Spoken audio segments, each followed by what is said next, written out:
Hola a todos, lo que voy a presentar es un trabajo en el que se asocian datos y resultados de dos grandes encuestas, TALIS y ESI.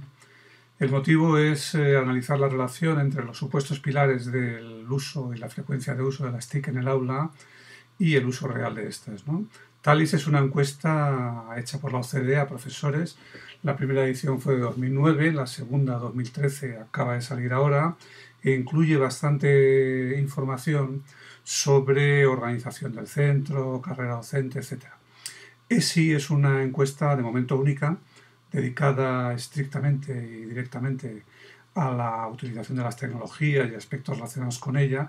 No tiene gran información sobre la organización escolar y de ahí el interés de mezclar las dos. Claro, al mezclar las dos son dos muestras distintas y lo que queda como unidad de análisis es el país. De manera que, aunque en el paper en algunos casos analizo la muestra entera de países de TALIS o la muestra entera de países de ESI porque pongo en relación variables de cada una de ellas, pero de solo cada una de ellas. Lo que voy a presentar hoy aquí, en esta exposición, siempre mezcla variables de las dos encuestas y por lo tanto se restringe a 17 países que son comunes a ellas. Lo que analizaré básicamente es lo que podemos considerar la asociación del uso con lo que se suele tener por los pilares fundamentales de dicho uso. Esencialmente la dotación, la formación, el soporte y, bueno, en cierto modo la pedagogía. La dotación parece un razonamiento elemental, tiene que haber ordenadores y tiene que haber conectividad y además se hizo mucho ruido en su momento con el problema real, pero a menudo exagerado, de la brecha digital. La formación tiene que ver con esto porque es el profesorado el que ha de aplicar o por lo menos dirigir la utilización de las tecnologías y por lo tanto ha de estar formado en ellas. Cuando alguna de estas cosas no necesariamente funcionaba, pues se insistía en el soporte, la necesidad de un coordinador TIC o de un proyecto TIC y por eso prestaré atención también a eso. Y finalmente, aunque normalmente no se ha considerado como un factor sobre el que intervenir políticamente, creo que vale la pena considerar la formación pedagógica porque primero la pedagogía en sí se supone que genera mayor atención al método, digamos, junto al contenido, al método de la educación, y en segundo lugar porque se ha insistido mucho, sobre todo a partir del surgimiento de la web 2.0, en que muchos elementos de esta o posibilidades de esta encajaban o se articulaban muy bien con una perspectiva constructivista de la educación.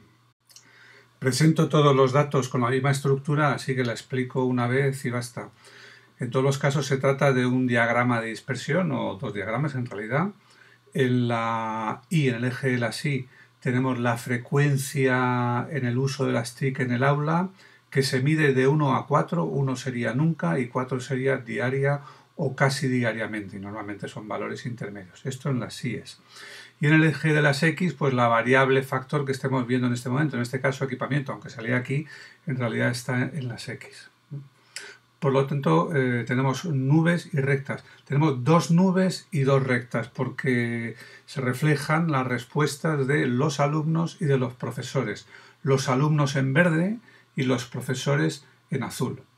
Y en cada caso tenemos una recta hipotética que es la que resume la relativa ordenación o no de esos resultados nacionales, de los sistemas escolares nacionales.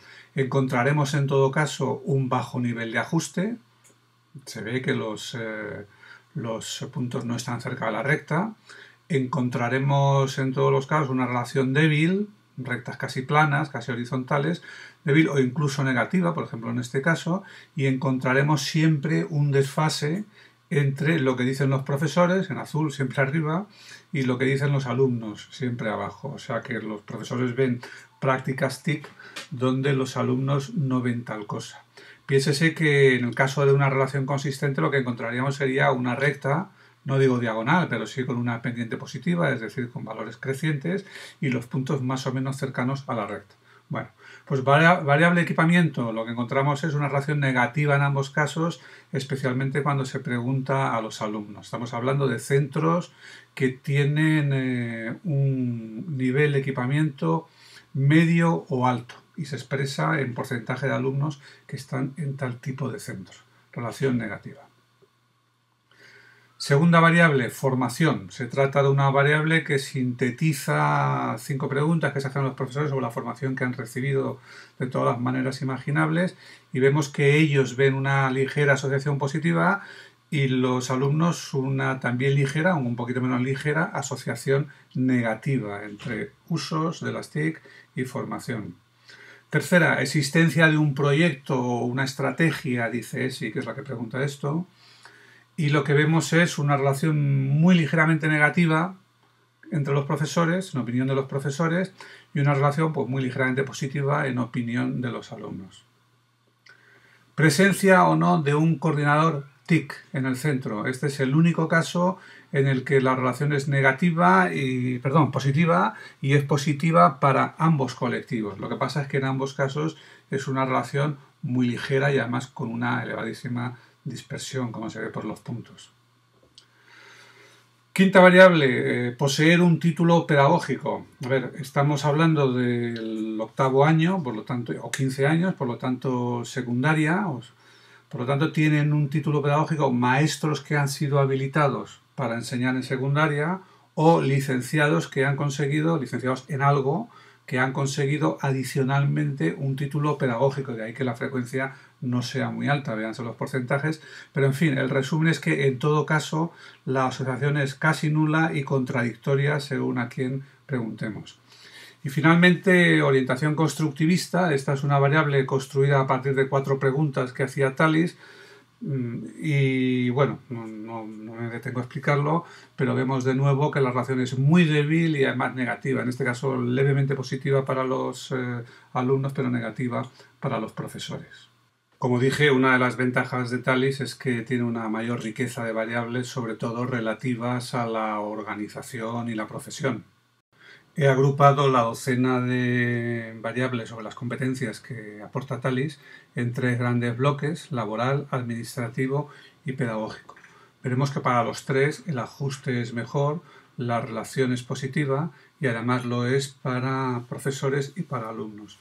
Aquí tenemos en primer lugar la dirección laboral, que incluye la capacidad de contratar, despedir, fijar el salario inicial y la progresión en este por parte del director. En el siguiente tenemos la dirección administrativa, que incluye competencias como la admisión de alumnos, la disciplina relativa a los alumnos y la asignación presupuestaria. Si nos fijamos, la asociación es la pendiente es un poquito superior a la anterior. Finalmente, la dirección pedagógica incluye las competencias de establecer los cursos que se ofrecen, elegir materiales de enseñanza, determinar o influir los contenidos de los cursos, de las enseñanzas, e intervenir en la evaluación de los alumnos, y de nuevo vemos una pendiente mayor y más consistente que en los casos anteriores.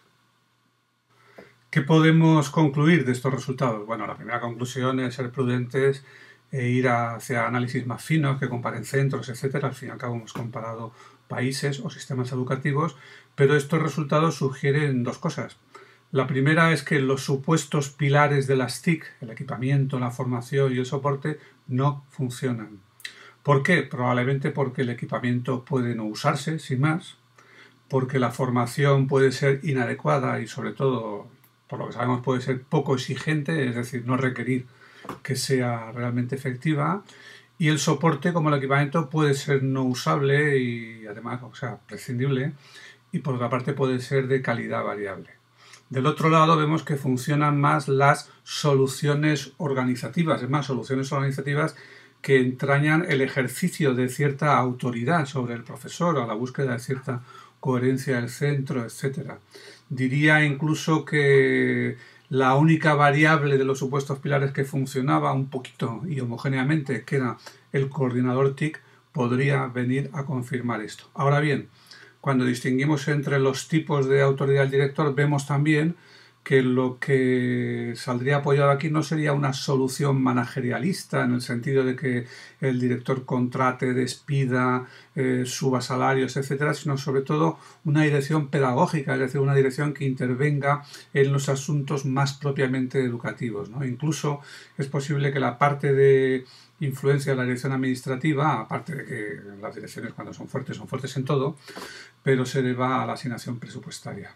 Y esto es todo inicialmente. Se puede encontrar esta presentación aquí en SlideShare o en mi página. El paper de momento no, porque se va a publicar, pero supongo que en breve estará también disponible en la red.